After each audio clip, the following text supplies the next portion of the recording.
നമസ്കാരം. ഇന്നത്തെ പ്രധാന വാർത്തകൾ ഇങ്ങനെ പറയുന്നെങ്കിലും ഇന്നത്തെ പ്രധാന വാർത്ത പറയാനൊന്നുമല്ല ഞാൻ വന്നത്. പ്രധാന വാർത്തകളൊക്കെ മിക്കവാറും നമ്മൾ സോഷ്യൽ മീഡിയകളിലൂടെ തലേ ദിവസം തന്നെ അറിയാറുണ്ട്. അതുകൊണ്ട് വലിയ താല്പര്യമൊന്നും പാരായണത്തിൽ എല്ലാവരും കാണിക്കാറില്ല. എങ്കിലും ചിലരെങ്കിലും ഈ വാർത്തകൾ പത്രത്തിൽ എങ്ങനെ എന്ന് അന്വേഷിച്ചെത്തുന്നവരുണ്ട്.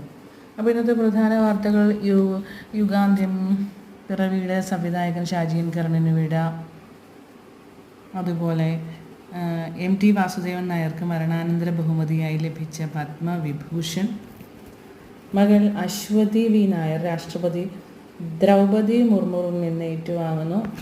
പിന്നെ MP വീരേന്ദ്രകുമാർ സ്മാരക ദേശീയ പുരസ്കാരം പ്രഖ്യാപനം ഉടൻ, അതങ്ങനെയൊക്കെയുള്ള കാര്യങ്ങളും യുഗപ്പിറവി.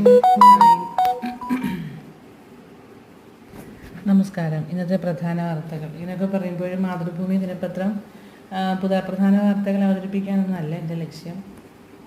കഴിഞ്ഞ ദിവസങ്ങളിലൊക്കെ നമ്മൾ സോഷ്യൽ മീഡിയയിലൂടെ ഒരുപാട് ഇന്ന് വരുന്ന വാർത്തകളൊക്കെ കാണുന്നുണ്ടല്ലോ. അതുകൊണ്ട് തന്നെ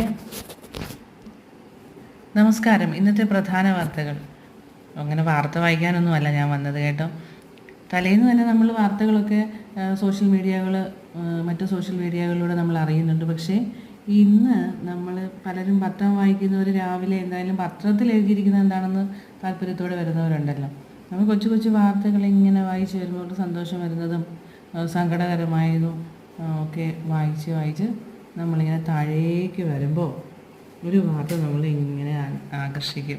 ലഹരി വേട്ട തുടരുന്നു, വേടൻ വലയിൽ. മറ്റൊന്നുമല്ല, ആരെയും അപകീർത്തിപ്പെടുത്താനോ അങ്ങനെയൊന്നുമല്ല ഞാൻ ഉദ്ദേശിക്കുന്നത്. അപ്പോൾ എൻ്റെ മനസ്സിൽ 2 വരികൾ വന്നു. വേടനിട്ട കെണിയിൽ വീണു നാം, വേർപെടുന്നു നമ്മളേകരായി, കൂട്ടിലന്നു പങ്കുവച്ചൊരാ പൊൻകിനാക്കളിനി വിരിയുമോ. അതൊക്കെ കേട്ടിട്ട് കാണും അല്ലേ? ഓർമ്മ കാണും എല്ലാവർക്കും. അനിൽ പനച്ചൂരാൻ്റെ വലയിൽ വീണ കിളികൾ എന്ന കവിതയിലൊരു ഭാഗമായിരുന്നു ഇത്. വേടനിട്ട വലയിൽ വീണ ഇണക്കുരുവികളുടെ കഥയാണ് നമ്മൾ അതിൽ നിന്ന് മനസ്സിലാക്കിയത് അല്ലേ? ഒരു കാലത്ത് പ്രണയിനികളുടെ ഒക്കെ മനസ്സിൽ ശരിക്കും ആകർഷിച്ച ആ ഒരു വാക്യം തിരിഞ്ഞു കിടക്കുന്നു. വേടൻ വലയിൽ, വേടനിട്ട വലയിൽ കിളി വീണു എന്നാണ് നമ്മൾ കേട്ടുള്ളത്. ഇവിടെ വേടൻ വലയിൽ. കൊള്ളാം. എന്തായാലും അതെനിക്ക് ഒത്തിരി ആകർഷകമായി തോന്നി. സ്വന്തം ലേഖകൻ കൊച്ചി, ആ ഒരു ഹെഡിങ് എനിക്ക്